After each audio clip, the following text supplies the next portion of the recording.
नमस्कार, MP news में आप सभी का बहुत बहुत स्वागत है। आपके साथ इस वक्त मैं हूं श्रद्धा बुंदिला। न्यूज़ रूम में आज हम फिर से कुछ न्यू अपडेट्स लेकर आए हैं। न्यूज़ रूम में सबसे पहले बात करते हैं गायों के कंकाल की। जी हां, हम आपको बता दें कि भोपाल में गौशाला में हुई गायों की मौत के बाद अब इंदौर में भी 150 गायों के कंकाल मिलने का मामला जो है वो सामने आया है। और अभी तक भोपाल का जो मामला है वो भी शांत नहीं हुआ था कि इंदौर के मामले ने अब तूल पकड़ लिया है। हिंदुवादियों ने लेकर इस मामले को लेकर हंगामा किया है। तब खुड़ेल थाना पुलिस ने गौशाला के प्रबंधक को हम आपको बता दें कि गिरफ्तार भी कर लिया है। पुलिस ने मौके से गायों के कंकाल से 21 बिल्ले एकत्रित किए हैं।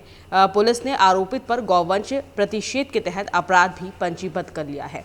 हम आपको बता दें कि यह घटना शहर से करीब 30 किलोमीटर दूर स्थित अहिल्या माता जीवदया मंडल ट्रस्ट द्वारा मोध्यापुरा में संचालित गौशाला की है। इस गौशाला में कई कंकाल मिले हैं। गौशाला के पीछे कंकालों को फेंक दिया जाता था।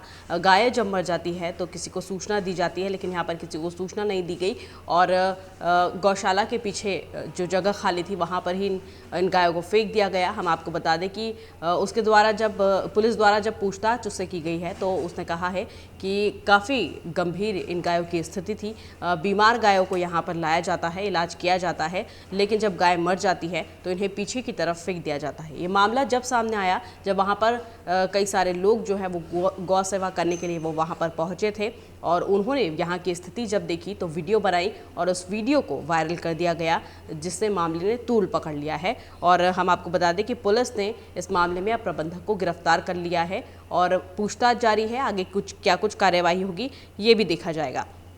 खबरों में हम आगे बढ़ते हैं और बात करते हैं शिव कथा की।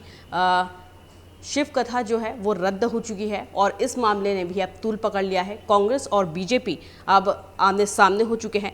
मध्य प्रदेश के सीएम शिवराज सिंह चौहान के गृह जिले सीहोर में रुद्राक्ष महोत्सव का स्थगन मामला अब बिगड़ता ही जा रहा है और इस मामले को लेकर सरकार अब अपने ही नेताओं से घिरती नजर आ रही है। कथावाचक पंडित प्रदीप मिश्रा के द्वारा आयोजित रुद्राक्ष महोत्सव और शिव महापुराण कथा के आयोजन के स्थगन पर बीजेपी के राष्ट्रीय महासचिव कैलाश विजयवर्गीय ने सीएम शिवराज को चिट्ठी लिखकर विरोध भी जताया है। हम आपको बता दें कि 28 फरवरी को सीहोर में जो कुछ भी देखा, उन्होंने कहा है कि जो कुछ भी देखा उसे सुनकर और देखकर मुझे बहुत पीड़ा हुई है और हमारे जैसे सनातनियों को आघात पहुंचा है। आखिर ऐसी कौन सी विपदा आन पड़ी थी कि पंडित प्रदीप मिश्रा पर इतना दबाव बनाया गया कि उन्हें कथा को समाप्त करना गया। कई सारे सवाल भी उन्होंने प्रशासन पर दागे हैं और प्रशासन पर सख्त कार्यवाही की मांग भी उन्होंने सरकार से की है।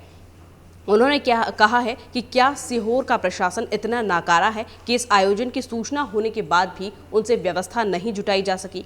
क्या जिम्मेदार अधिकारी इतने अदूरदर्शी थे कि वो भाप नहीं सके कि 11 लाख रुद्राक्ष का अनुष्ठान है तो श्रद्धालुओं की आवाजाही होगी, ट्रैफिक जाम हो सकता है। इस तरह की व्यवस्था प्रशासन को पहले ही करना थी। उन्होंने तीसरा सवाल ये किया है कि क्या सीहोर के प्रशासनिक अमले की इतनी हिम्मत है कि वो इतना बड़ा निर्णय ले सके। चिट्ठी उन्होंने शिवराज सरकार को लिखी है, शिवराज सिंह चौहान को लिखी है और कई सारे सवाल भी उसमें दागे गए हैं और जवाब भी मांगा गया है। लेकिन हम आपको बता दें कि भाजपा नेता ने पत्र में ये भी कहा है कि सीहोर प्रशासन को जाकर प्रदीप मिश्रा से माफ़ी मांगना चाहिए और फिर से कथा जो है वो शुरू करवानी चाहिए।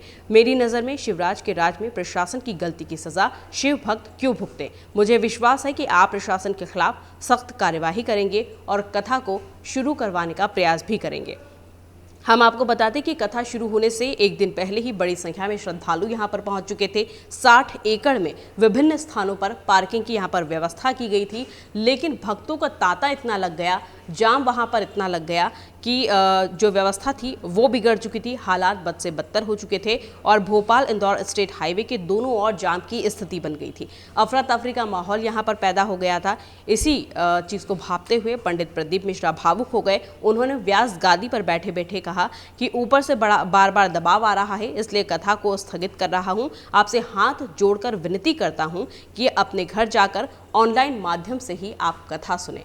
इसके बाद कथा को स्थगित कर दिया गया और कांग्रेस और बीजेपी आमने सामने हो गई। और हम आपको ये भी बता दें कि कमलनाथ ने भी जो सरकार है उस पर तंज कसा है। उन्होंने कहा है कि सीएम शिवराज के गृह क्षेत्र में ये हुआ है। उन्होंने ट्वीट किया और लिखा कि महाशिवरात्रि की पूर्व संध्या, शिवराज की सरकार, शिवराज जी का क्षेत्र और शिव ज्ञान की गंगा बहाने वाला शिव महापुराण व रुद्राक्ष महोत्सव का 7 दिवसीय महाआयोजन दबाव डालकर पहले ही दिन स्थगित करवा दिया गया, क्योंकि प्रशासन लाखों श्रद्धालुओं की व्यवस्था संभालने में असफल साबित हुई है। एक कथावाचक को आंखों में आंसू भरकर व्यासपीठ से इस सच्चाई को श्रद्धालुओं को बताना पड़ा, तो इससे शर्मनाक प्रदेश के लिए कुछ और हो ही नहीं सकता। जो खुद को धर्म प्रेमी बताते हैं, यह है उनकी सरकार की हकीकत। इस तरह का तंज जो है वो कमलनाथ ने भी कसा है। और हम आपको बता दें कि सरकार जो है वो अब अपने ही नेताओं से घिरती हुई भी नजर आ रही है। हालांकि इस पर आगे जाके क्या फैसला होता है, क्या फिर से जो कथा है वो शुरू होगी या फिर कुछ दिन बाद इसे शुरू किया जाएगा, ये एक देखने वाली बात होगी। खबरों में आगे बढ़ते हैं और बात करते हैं देवास की। तो देवास के 6 लेन बाईपास पर स्थित शंकरगढ़ की प्राकृतिक नज़ारों से भरपूर पहाड़ी पर फिल्म सिटी बनाने को लेकर 1.5 करोड़ रुपए का प्रस्ताव जो है वो आया है। नियम अनुसार जब भी 100 करोड़ से अधिक का कोई प्रस्ताव आता है तो संबंधित विभाग की तरफ से प्रक्रिया की जाती है। और इसी तारतम्य में उद्योग विभाग के प्रमुख सचिव संजय शुक्ला भोपाल बुधवार को देवास आए थे। उन्होंने विधायक गायत्री राजे पवार, कलेक्टर चंद्रमौली शुक्ला और उद्योग विभाग के अधिकारियों के साथ लंबी बैठक की है और फिल्म सिटी को लेकर यहाँ पर चर्चा भी की गई है। खबरों में आगे बढ़ते हैं और बात करते हैं राला मंडल अभ्यारण्य की। तो यहाँ पर हम आपको बता दें कि इंदौर के चोरल और बड़वाह के जंगल में देवी अहिल्याबाई अभ्यारण्य बनने जा रहा है। क्या कुछ उसकी प्रोसेस रहेगी और कब ये बनाया जाएगा, उसकी जानकारी हम आपको दे देते हैं। यह अभ्यारण्य चोरल और बड़वाह के वन्य क्षेत्र में बनाने की योजना जो है वो की गई है, जिसके लिए इंदौर विभाग ने स्टेट वाइल्ड लाइफ बोर्ड को भी आवेदन दे दिया है। अब इंतजार इस योजना पर स्वीकृति की मुहर लगने का है। सिर्फ यह अभ्यारण्य देवी अहिल्याबाई के नाम पर होगा और इस क्षेत्र में तेंदुए के अलावा चीतल, नीलगाय, लकड़बग्घा, सिहार आदि अच्छी संख्या में जो जानवर है वो मौजूद रहेंगे। इससे न केवल वन्य प्राणियों का संरक्षण हो सकेगा, बल्कि इसके जरिए पर्यटन को भी बढ़ावा मिलेगा और आसपास के जो भी गांव हैं उनको भी, उनके वहां के लोगों को भी रोजगार मिल सकेगा। तो ये बहुत ही अच्छी पहल है और बहुत ही सराहनीय पहल है। और अगर इस तरह का कुछ भी वहां पर अभ्यारण्य बनता है तो क्या कुछ लाभ हो सकता है वो हम आपको बता देते हैं कि क्षेत्र की फेंसिंग लग जाने से वन्य प्राणी जो है वो आवासीय क्षेत्र में नहीं जा सकेंगे, जिससे वे भी संरक्षित रहेंगे। वन्य जीवों के आवासीय क्षेत्र में नहीं आने से लोग जो हैं वो भी सुरक्षित रह सकेंगे। पर्यटन को भी यहाँ पर बढ़ावा मिलेगा। पर्यटकों के आने से आसपास के गांवों का विकास भी होगा और गांवों के लोगों को रोजगार भी मिलेगा और जंगल भी इससे सुरक्षित रह सकेंगे। इस तरह की जो पहल की गई है वो काफ़ी सराहनीय है और काफ़ी अच्छी है, जिससे गांव वालों को काफ़ी फ़ायदा होने वाला है। खबरों में आगे बढ़ते हैं और बात करते हैं मौसम की। तो तेज़ हवाओं की वजह से मध्य प्रदेश में मौसम में बदलाव जो है अब वो देखा जा रहा है और प्रदेश की राजधानी भोपाल और इंदौर सहित कई शहरों में ठंडक जो है वो बढ़ चुकी है। अगले 24 घंटे के अंदर दतिया, भिंड, बैतूल, छिंदवाड़ा और सिवनी में गरज चमक के साथ तेज़ बारिश होने की संभावना भी मौसम वैज्ञानिक ने जताई है। हालांकि अभी इंदौर में फिलहाल बारिश की संभावना जो है मौसम वैज्ञानिक ने नहीं जताई है, लेकिन ठंड बढ़ सकती है, इस तरह की संभावना मौसम वैज्ञानिकों द्वारा जताई जा रही है। तो न्यूज़ रूम में फिलहाल इतना ही। हम फिर हाजिर होंगे कुछ न्यू अपडेट्स के साथ। तब तक के लिए नमस्कार। एमपी की नब्ज, एमपी का हाल, मध्य प्रदेश की हर खबर एमपी न्यूज टीवी के साथ। लगातार खबरों के लिए सब्सक्राइब करें हमारा YouTube channel MP news TV. Latest updates के लिए बेल आइकन दबाना जरा भी न भूलें।